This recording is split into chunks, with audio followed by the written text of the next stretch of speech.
Dzień dobry, nazywam się Elżbieta Niemczyk-Cieślak, jestem laryngologiem i laryngologiem dziecięcym. Chciałabym na wstępie przybliżyć Państwu informacje dotyczące specjalizacji, jaką jest laryngologia.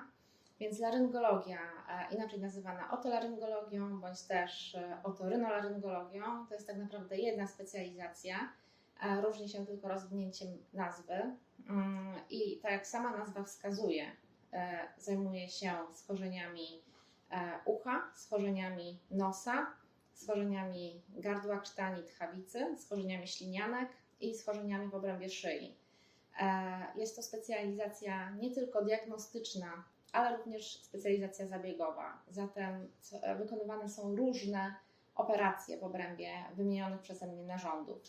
W związku z tym laryngologia zajmuje się diagnostyką oraz leczeniem operacyjnym, a także farmakologicznym schorzeń słuchu. Również zajmuje się diagnostyką oraz leczeniem operacyjnym chorób gruczołów ślinowych.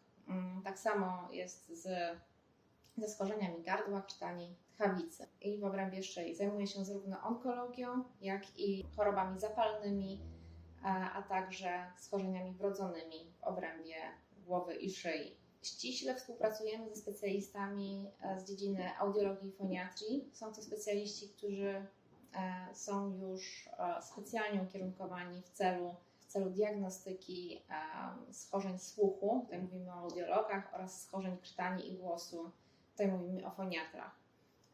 Laryngologia również zajmuje się zawrotami głowy pochodzenia obwodowego, czyli takimi, które wynikają ze schorzeń błędnika, przedsionka, ucha wewnętrznego. To też jest jeden i ten sam narząd. I również oferujemy leczenie zachowawcze, farmakologiczne, a w niektórych przypadkach, wybranych przypadkach również leczenie zabiegowe zawrotów głowy.